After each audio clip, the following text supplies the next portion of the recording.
What if the safest place during a plane emergency isn't outside the aircraft, but right where you're sitting?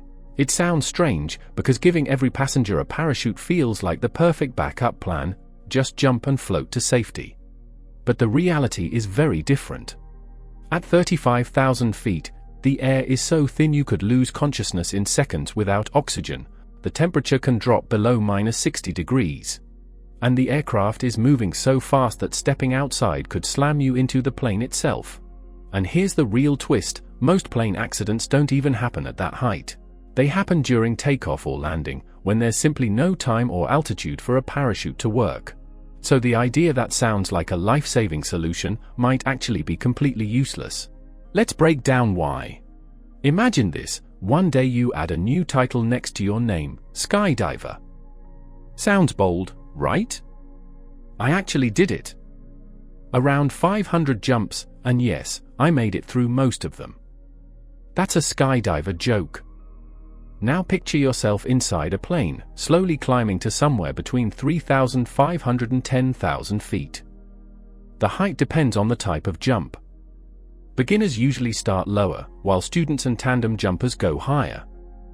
But before any of that, there's training.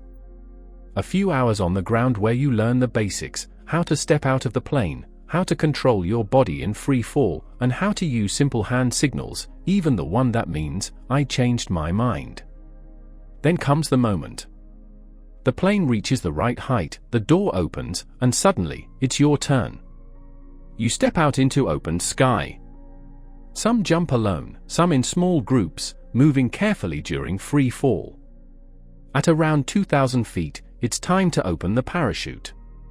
Everyone keeps a safe distance, because tangled parachutes in mid-air are a serious problem. That's why every skydiver carries a backup. There's another limit too. Jumps above 15,000 feet need special training and oxygen. Without it, your mind can get confused.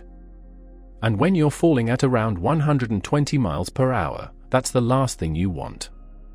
Because at some point, you need to stop. And all this gear? It's not light, and it's not cheap. A full parachute setup weighs about 15 pounds and can cost thousands of dollars. Now keep all of this in mind, and ask yourself one simple question. Can every passenger on a plane really have a parachute? Take the Boeing 737 for example. It carries around 200 people. Teaching all of them how to use a parachute in just a few minutes before a flight isn't realistic. And in a real emergency, panic would take over. People would have to stay calm, find their parachute, put it on correctly, keep their oxygen mask on, and get ready to jump. Sounds possible in theory. But in reality, it's far more complicated. Experts say most passengers wouldn't even manage to reach their parachutes in time. And there's another problem: skydivers jump one by one or in small groups to avoid collisions in the air. Now imagine a commercial plane in trouble, around 200 people, all panicking at once. Do you really think they would calmly line up an exit in order? Most likely, it would be chaos. Then comes the weight issue. A single parachute weighs about 15 pounds. Multiply that by 200 passengers, and you're adding over 3,000 extra pounds to the aircraft. That means more fuel, higher operating costs, and eventually, more expensive tickets. Not to mention the space problem: there would be almost no room left inside the cabin. Even if we ignore that, parachutes only help in very specific situations, mainly mid-air emergencies. But here's the reality: between 2003 and 2012, only about 9% of fatal commercial crashes happened at cruising altitude. Most accidents occur during takeoff or landing, where it's simply too low for a parachute to work. And when incidents do happen in the air, they're often linked to storms or extreme winds, conditions that are already dangerous for skydiving itself. There's also speed. A commercial jet is moving far too fast for people to safely jump out. And altitude is another issue. Safe skydiving usually happens below 15,000 feet without oxygen support. But planes cruise at around 35,000 feet, where temperatures can drop to nearly -60 degrees Celsius and oxygen is extremely thin.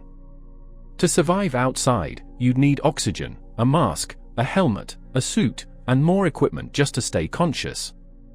Even if airlines tried adding parachutes under every seat, space and cost would make it unrealistic. And imagine the awkward reality: some passengers with parachutes, some without, sitting side by side. So in practice, parachutes inside commercial flights don't solve the real problem. But what about a parachute for the entire plane? That idea already exists in a small way. Companies like Ballistic Recovery Systems have built whole aircraft parachutes for light planes. The idea actually started after the company's founder survived a crash landing in a glider that fell into a lake. That experience led to a simple question: what if the whole aircraft could be saved with one big parachute? Luckily, the inventor survived that accident and started working on ways to make flying safer. That idea led to real systems where small aircraft can actually use parachutes. So far, the biggest planes with parachute systems can only carry about 5 people. In these aircraft, the parachute is hidden inside the body, usually above the cockpit or behind the seats. In an emergency, the pilot pulls a handle overhead, and a large parachute deploys, slowing the entire plane down as it falls. The result? The landing still feels rough, like jumping from around a 13-foot height, but it can turn a deadly crash into a survivable impact. This works fairly well for small planes. But when it comes to commercial jets, things get much harder. Engineers agree it's possible in theory, but not practical with today's technology. The biggest issue is timing. Most serious accidents happen during takeoff or landing, moments where there's barely any time to react, let alone deploy a massive parachute system. Then there's size and weight. A large passenger jet weighs around 200 tons. To slow something that heavy, you'd need an enormous parachute system, extremely strong, extremely large, and extremely heavy. And not just one parachute either. It would need multiple parachutes working together. To give you an idea, a plane like the Boeing 747 carrying about 400 passengers might need around 20 or more huge parachutes, each one massive enough to cover something close to a football field. That's simply not realistic. Even if engineers tried to reduce weight by removing parts like engines or wings in an emergency, it would only help the passenger cabin survive, not the full aircraft. Interestingly, this idea isn't new. Back in the 1920s, Russian inventor Gleb Kotelnikov proposed a detachable cabin concept. The idea was simple but bold: in a crash, the aircraft would separate the passenger section from the wings, and each part would descend safely using its own parachute system. It was meant to reduce impact and improve survival during takeoff and landing accidents. And even today, after nearly a century, this kind of concept is still one of the closest ideas we have to making large aircraft parachutes a reality. Maybe not tomorrow, but one day, it might actually happen. And before we wrap up, a quick personal story. Back in the days before strict airport security, even before backpacks were really a thing, I used to travel with my skydiving gear all the time. And yes, I would literally walk into the cabin wearing my parachute instead of checking it in. It wasn't just for fun; those things are expensive, you know. You can probably imagine the looks I got from other passengers. Confused, curious, a little worried.